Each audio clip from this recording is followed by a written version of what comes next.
को दिशा दे सकें। धर्मराज युधिष्ठिर को जब मोह हुआ तो धर्मराज युधिष्ठिर भगवान श्री कृष्ण ने कहा कि चलो कुरुक्षेत्र चलते हैं। और ये जो करनाल नगरी है ये भी कुरुक्षेत्र क्षेत्र में ही पड़ जाता है। 48 वर्ग कोष जो कुरुक्षेत्र का केंद्र बिंदु है उससे जितने गिरे हुए क्षेत्र हैं 48 वर्ग कोष में वो सब कुरुक्षेत्र का क्षेत्र है। ये करनाल भी युद्ध नगरी रहा है, इसलिए कहीं अर्जुन गेट बना हुआ है, कहीं इस प्रकार से कीर्ति गेट बना हुआ है, कहीं अभिमन्यु की समाधि बनी हुई है।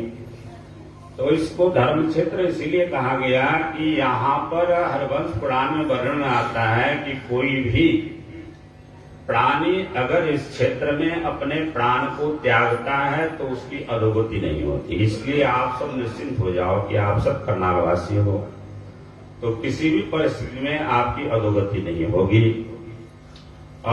उस जमाने में राजा कुरु थे। राजा कुरु ने भगवान शिव की भयंकर तपस्या करी और तपस्या से प्रसन्न होने के बाद जब भगवान शिव प्रकट हुए तो राजा कुरु को कहा कि परम द्रोही जो वर आप मांगना चाहते हो मांगो। तो राजा कुरु ने कहा जिनके नाम पर ये कुरुक्षेत्र पड़ा हुआ है, चंद्रवंश के प्रतापी राजा थे, उन्होंने कहा कि महाराज मैं अपने लिए कुछ नहीं मांगना चाहता हूँ। ये जो धर्म क्षेत्र कुरुक्षेत्र है इस क्षेत्र में अगर कोई किसी भी प्रकार से प्राण को त्यागे तो उसकी कभी किसी प्रकार से अधोगति नहीं हो। और शास्त्र में तो यहाँ तक वर्णन आता है कि बड़े बड़े एक से एक तीर्थ हैं, नैमिषारण्य है, पुष्कर राज है, काशी क्षेत्र है, परम पवित्र काशी क्षेत्र, परम पवित्र अयोध्या जी हैं जहाँ भगवान श्री राम का अवतरण हुआ। लेकिन शास्त्र में वर्णन आता है कि दान देने के लिए सबसे उत्तम क्षेत्र कुरुक्षेत्र है। जहां भी आप पूरे दुनिया में दान देते हो तो कुरुक्षेत्र में अगर आप दान देते हो तो वो दान अधिक फलित होता है, सबसे अधिक फलित होता है। ये कुरुक्षेत्र की ऐसी महिमा है और हम लोग भी उस क्षेत्र में निवास कर रहे हैं और पुण्य का लाभ ले रहे हैं। तो कुरुक्षेत्र ले गए, वहां पर भीष्म पितामह जी महाराज सर सज्जा पर लेटे हुए थे। भीष्म पितामह जी महाराज को निवेदन किया भगवान श्री कृष्ण ने कि धर्म के संबंध में आज के जमाने में वैसे तो भगवान अपने आप में सर्वसमर्थ थे, लेकिन फिर भी भीष्म पितामह जी महाराज को बधाई देना चाहते थे कि भगवान के चरणों में अनुराग रहा। भले ही दुर्योधन के पक्ष में उन्होंने युद्ध किया राष्ट्र धर्म के नाम पर, लेकिन भगवान के चरणों में इतना अनुराग था, इतना अनुराग था, इतना अनुराग था। अंत काल में भगवान से यही प्रार्थना करी कि भगवान जब तक मैं अपने प्राण को छोड़ता हूँ तब तक अपना जो परम पावन मुखारविंद है वो परम पावन मुखारविंद आपका हमारे सामने में रहे और फिर जाकर के हम अपने प्राण को छोड़ें। वो शास्त्र कहता है यज्ञम वाक्य स्मरण भावम तयंते कलेवरम तम तमें भीति कौनते सदा तद्भाव भावत। जिस भाव से कोई अपने प्राण को छोड़ता है अगले जन्म में उसी भाव से वो उस स्थिति को प्राप्त करता है। क्षत्रिय का धर्म क्या होता है, वैश्य का धर्म क्या होता है, शूद्र का धर्म क्या होता है, पुरुष का धर्म क्या होता है, नारी का धर्म क्या होता है। हमारे सनातन धर्म में सारे धर्मों का बड़े विस्तार से वर्णन वहां पर हुआ है शांति पर्व में। उसमें उन्होंने कहा, धर्मराज युधिष्ठिर ने पूछा को धर्म सर्वधर्मानाम भवता परमो मतः। हे हमारे कुल के पूज्य भीष्म पितामह जी महाराज आप बताओ कि सबसे बड़ा धर्म दुनिया में कौन सा है। इतने धर्मों की आपने व्याख्यान को हमारे सामने में करी, लेकिन उनका सार एक पंक्ति में हमें बताओ कि उसका सार क्या है। तो वहां पर भीष्म पितामह जी महाराज ने कहा इसमें सर्वधर्मानाम धर्मो अधिक मतः यह भक्तिया पुंडरीकाक्षम स्तवेरच्चीर्ण सदा। सबसे बड़ी भक्ति है दुनिया में कि भगवान जो पुंडरीकाक्ष हैं, भगवान नारायण जो भगवान श्री कृष्ण के रूप में विराजमान यहाँ हैं, इनके सच्चरण में जितना अनुराग होगा दुनिया की हर प्रकार की जितनी समस्या है कलिकाल को दृष्टि में देख करके उन्होंने यही कहा हर प्रकार की जितनी समस्या है। क्योंकि धर्म के संबंध में पिछले बार मुक्ति इत्यादि पर मैंने अपने व्याख्यान को यहाँ पर रखा था और इस बार मैंने सोचा कि धर्म के आधार पर आपको धर्म की जो स्थिति है उसके संबंध में आपके सामने मैं व्याख्यान रखूं। तो धर्म के संबंध में हमारे महापुरुष कहते हैं कि तर्को व प्रतिष्ठा श्रुतियों विभिन्ना नैको ऋषिर्यस्य मतम प्रमाणम धर्मस्व तत्व नेतम गुहाया महाजनो जैन पंथा। धर्मराज युधिष्ठिर ने यक्ष रूपी धर्मराज को जवाब देते हुए कहा कि संसार में धर्म की स्थिति ऐसी है कि बड़े बड़े ऋषि मुनि इत्यादि भी धर्म को निश्चित करते हुए मोहित हो जाते।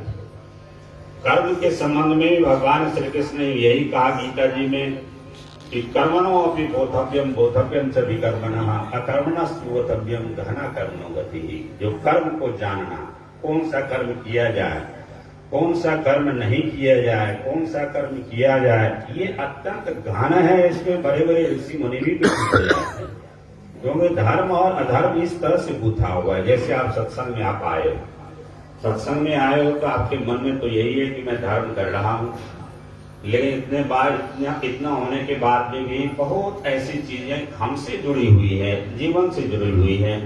गरुड़ पुराण में वर्णन आता है कि एक मच्छर को मारने से, जो मच्छर आपके, क्योंकि मच्छर का जो भोजन है वो जीव का जो रक्त है वही भोजन है। मच्छर को आप मारते हो तो एक नर्क, विशेष रूप का नर्क है, उस नर्क की प्राप्ति है। अब बताओ, आप सत्संग के लिए आप आए हो, जितने माता बहने हैं, आप चप्पल जूते पहन करके आए होगे, रास्ते में आपकी चप्पल जूते के नीचे कितने कीड़े मर गए होंगे। तो है तो वैसे दिख रहा है संसार में कि मैं धर्म कर रहा हूं, लेकिन धर्म के साथ में अधर्म भी हो गया, एक साथ में अधर्म हो गया, जिसका फल हमें भुगतना पड़ेगा। ऐसा नहीं होता। जब भरत जी जब राजा रोगन के पालकी को ढो रहे हैं तो पालकी को ढोते हुए अपने पूर्व जन्म का स्मरण करते हैं जब भरत जी। श्रीमद् भागवत में वर्णन आता है, और अपने पैर को दाएं बाएं करते हुए चलते हैं, न चप्पल है न जूता है। कहीं ऐसा न हो धोखे से भी हमारे पैर के नीचे दब के कोई कीड़ा मर जाए और कोई अधर्म हो जाए, इसके कारण फिर संसार में हमें पुनर्जन्म लेना पड़े, क्योंकि संसार में फिर मैं आना नहीं चाहता। इसी तरह से धर्म और अधर्म होता हुआ। तो यही कारण है कि जो हमारे महापुरुष जितने हुए कलिकाल में, वो उन्होंने यही कहा कि कलिकाल में सबसे बड़ा धर्म है कि और चीज, जितने भी चीज हैं उसको अधिकतर भूलने का प्रयास करो। उतना हम नहीं कर सकते जो सतयुग के जीव किया करते थे, उतना हम नहीं कर सकते जो त्रेता के जीव किया करते थे। हमारी योग्यता अपने आप में बहुत कम है। तो सीधे सीधे श्रद्धा के साथ सत्संग में आए, परमात्मा के नाम का सुमिरन करें, अधिकतर जितना समय हो सके परमात्मा को समर्पित करते हुए अपने जीवन को गुजारने का प्रयास करें। जैसा भगवान श्री कृष्ण ने कहा, यत् करोसि यत् अस्नासि यत् जुहोसि ददासि यत् तपस्यसि कौन्तेय तत् कुरुष्व मदर्पणम्। जो भी कर्म करो मुझे अर्पित करो। आप यहाँ पर आए और तन मन ढंग से पूरी तरह से मन को पूरी परमात्मा में लगाते हुए पूरी तरह से भगवान श्री कृष्ण को अर्पित करो, तो जीवन में जितने प्रकार के छोटे मोटे पाप हैं, कीड़े दब गए, मच्छर मर गए, ये हो गया वो हो गया, सब भगवान श्री कृष्ण माफ कर देते हैं, परमात्मा सब माफ कर देते हैं। तो इसीलिए विशेष महीना रखा गया, जिस विशेष महीना में शुद्ध होकर के स्नान इत्यादि करके और फिर जाकर के अधिक से अधिक भगवान के नाम का स्मरण करो।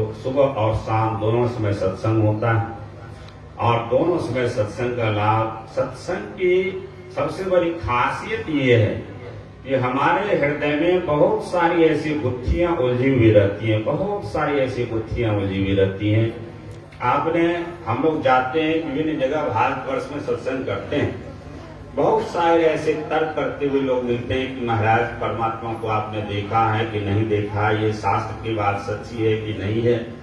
तो ऐसे भी लोग मिलते हैं, और दूसरे लोग ऐसे भी लोग मिलते हैं कि सत्संग बड़े शांत भाव से सत्संग को श्रवण करते हैं, और श्रवण करने के बाद में जो बातें कही गई वो समझते हैं कि वास्तव में पूर्व जन्म का उनका धर्म इतना बड़ा होता है, जो वास्तव में जो बात कही जा रही है अगर उसको हम अपने आप में अनुसरण करें तो निश्चित रूप से हमें परमात्मा की प्राप्ति होगी, प्रभु की प्राप्ति होगी।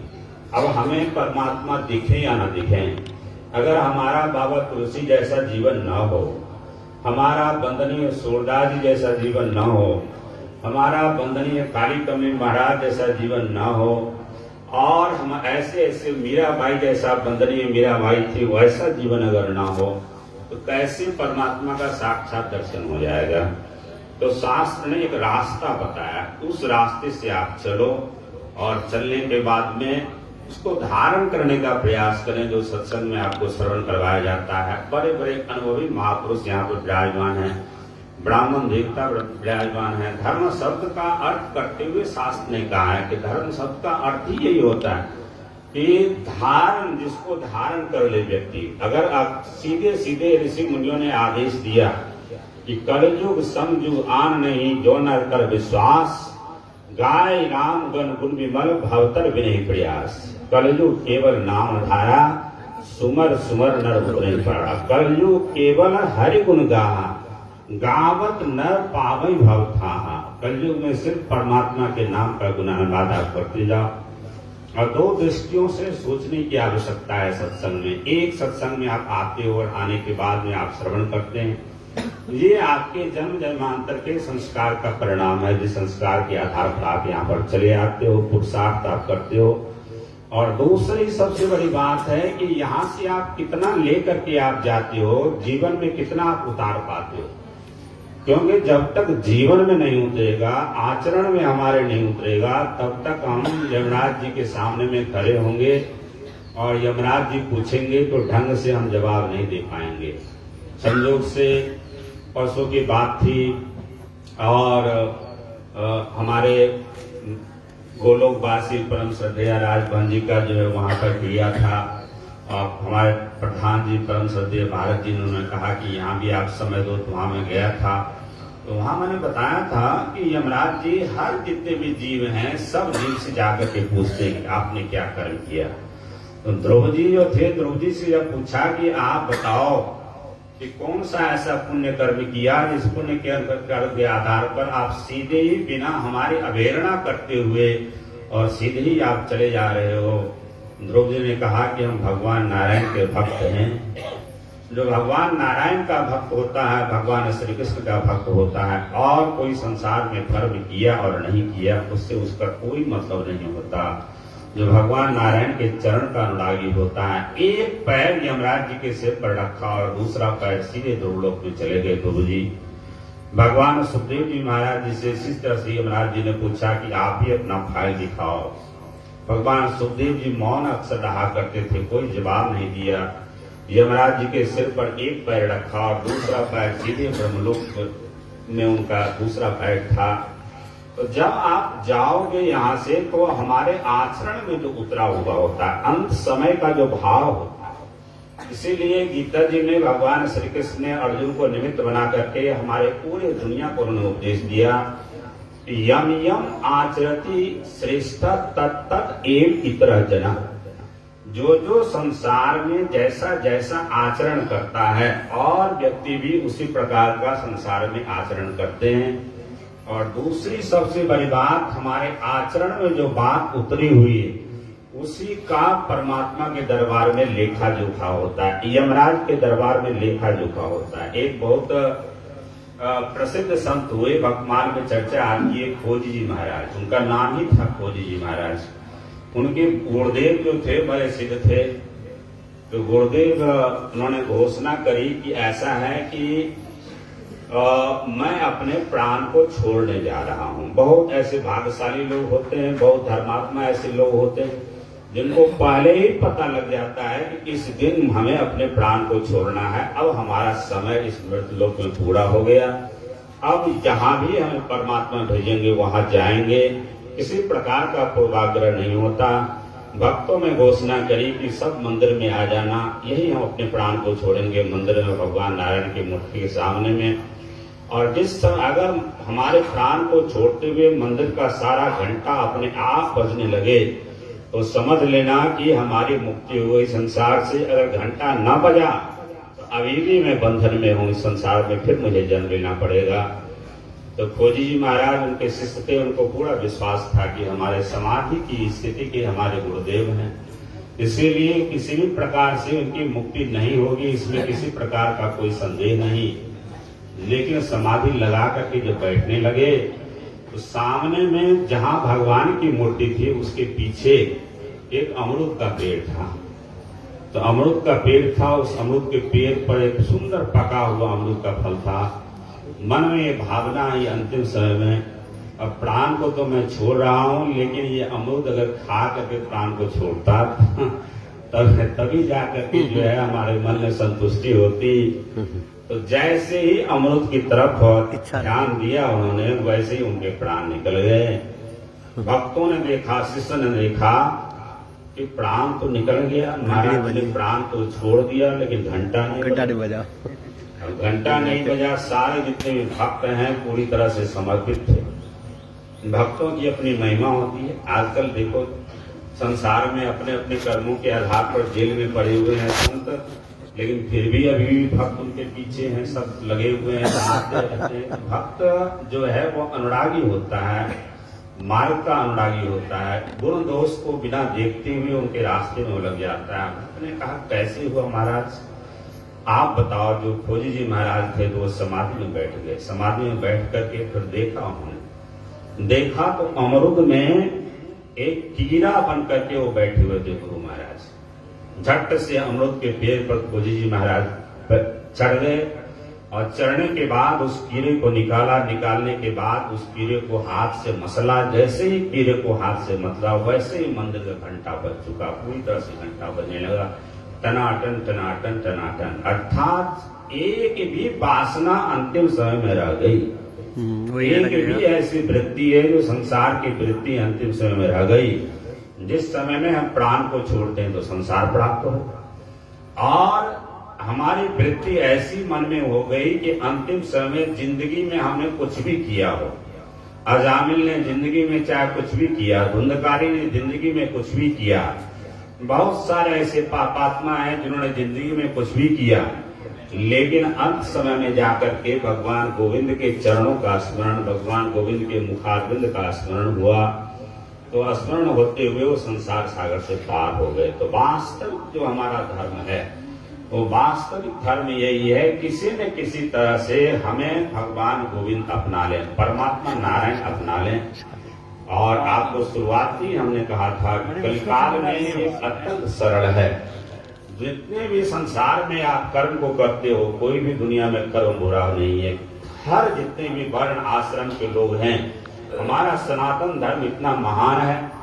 वैसे तो बीच का काल आया, ऐसा 1000 वर्ष का ऐसा काल आया कि फूट डालो और शासन करो। लोग आए और फूट डालते हुए शासन करने लगे।